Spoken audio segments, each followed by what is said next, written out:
Olá pessoal, então estou aqui de volta, Paulo Sá, escritor do livro Criadores de Realidade. Esse livro aqui, Criadores de Realidade. Esse livro, ele não está à venda em livraria comum. Por quê? Porque o propósito dele é não sair vendendo à toa. É um livro que tem um propósito de fazer você enxergar a realidade de uma outra maneira, se assim você quiser. Não é um livro para curiosidades, ele é um livro inspirado através de um processo meditativo que eu entrei e que ele traz elementos muito importantes para nós compreendermos o mundo, como ele funciona e como podemos interagir com esse mundo.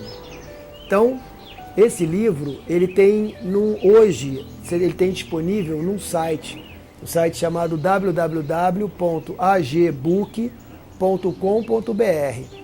Ali você vai ter que se cadastrar, porque é um site seguro, aí você se cadastra e dali você digita Criadores de Realidade, o autor Paulo K. de Sá. Aí vai aparecer o livro, ele tem na forma de e-book, ou seja, você pode ler no próprio computador, é muito mais barato, ou você pode comprar impresso. Aí você clica e a livraria vai te encaminhar pela internet, tá ok? E aí você vai poder ler e ter aquilo na mão, vai ler em outros meios que não o eletrônico, mas sim no livro. O que é importante dessa criação de realidade é nós entendermos que nós não somos vítimas da realidade. Nós não chegamos e a realidade já estava pronta. A realidade, ela surge a partir do momento que nós interagimos com ela. Essa natureza que está atrás de mim, ela surge para vocês porque vocês estão interagindo com ela, mas para mim não, eu estou de costas, eu não sinto ela. Mas do momento que eu sinto, ela surge. Ela surgiu por quê? Porque meus olhos viram, porque meu ouvido ouviu, porque eu senti. O ar, por exemplo, eu sinto quando o ar se movimenta. Quando ele está parado, parece que ele nem existe, mas quando eu me movimento, eu passo a sentir o ar. Essas informações, elas existem porque eu capto elas com meus órgãos dos sentidos. Muito bem. Como é que nós funcionamos? Nós funcionamos por onda.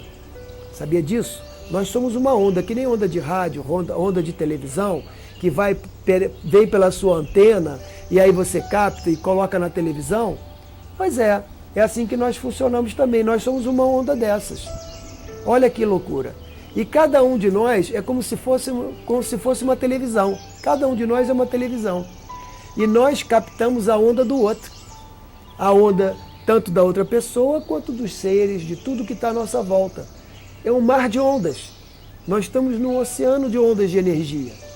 Essas ondas de energia, nosso aparelho, nosso cérebro, decodifica a partir daquilo que os nossos sentidos captam.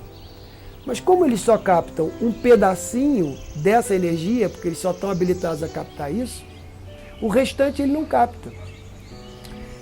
Esse campo que a gente configura é um campo que eu chamo de campo de energia. E de onde surge esse campo de energia? Esse campo de energia nosso, ele surge do fluxo de energia que passa pelo nosso organismo, do fluxo do cosmos e da Terra. Nós temos como se fosse um visual, uma imagem de uma maçã, né? Entra pela cabeça, circula e entra pela região genital. Por ali, sobe pela coluna e sai de novo. Esse movimento, esse desenho, chama-se toros. Na natureza, milhões de formas têm esse padrão do toros, do fluxo de energia. Quem tem esse fluxo também é o próprio planeta, dos polos. Polo Norte, Polo Sul fazem isso também. E de vez em quando esse fluxo inverte, vem do sul para o norte e do norte para o sul. Ele inverte esse fluxo de tempos em tempos. O planeta faz isso. Esse fluxo de energia gera em nós fluxo de energia para frente e para trás, que são os chamados chakras.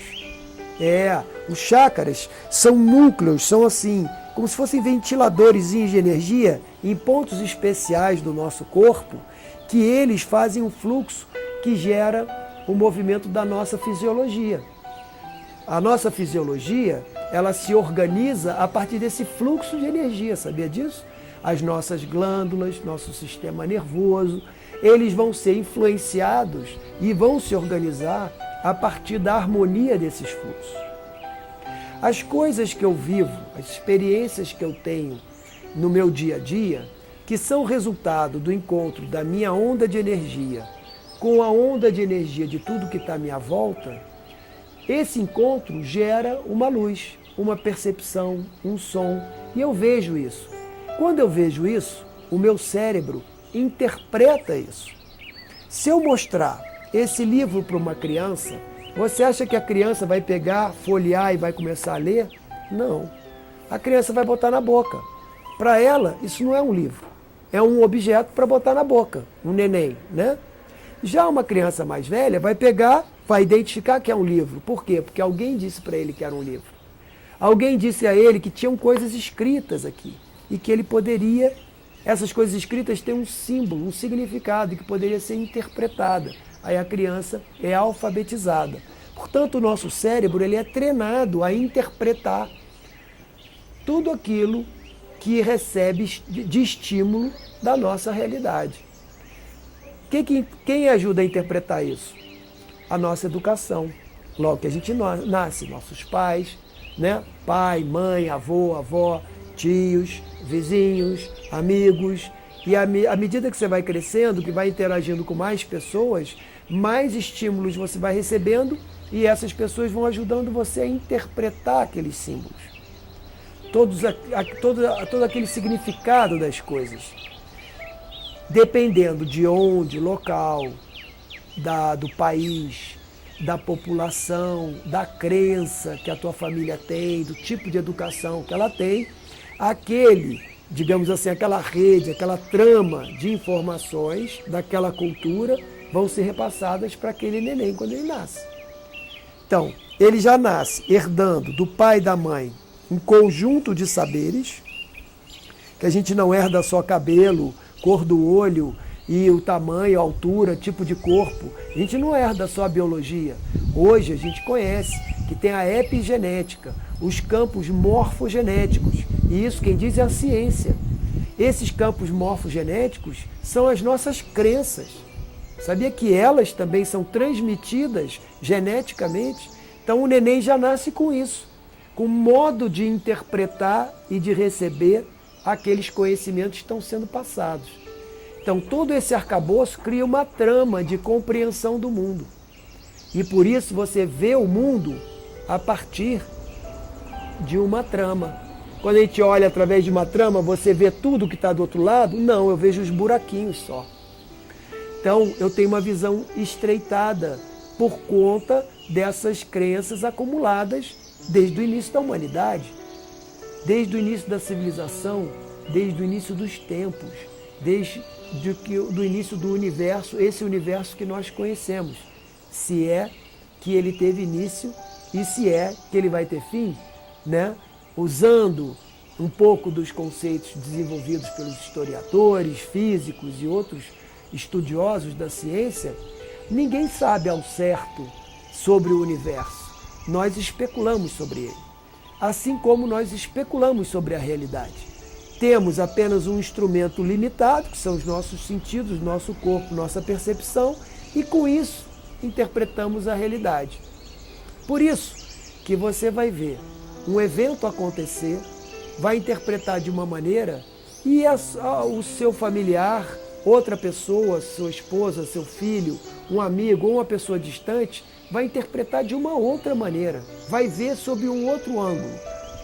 O mesmo acidente que todo mundo viu, uma pessoa vai dizer, não, eu vi acontecer isso. Aí o outro, não, eu não vi isso não, eu vi acontecer aquilo. Cada um viu pelo seu filtro, que limitou a sua maneira de ver. Então, todo mundo viu só um pedaço de realidade. Por isso tanta confusão na hora de interpretar a realidade, né? Porque cada um está vendo de um lugar, e cada um está vendo do seu lugar certo. Não é um lugar errado, é um lugar construído, desde que você era neném. Você chegou naquele ponto, agora você vê as coisas daquela maneira.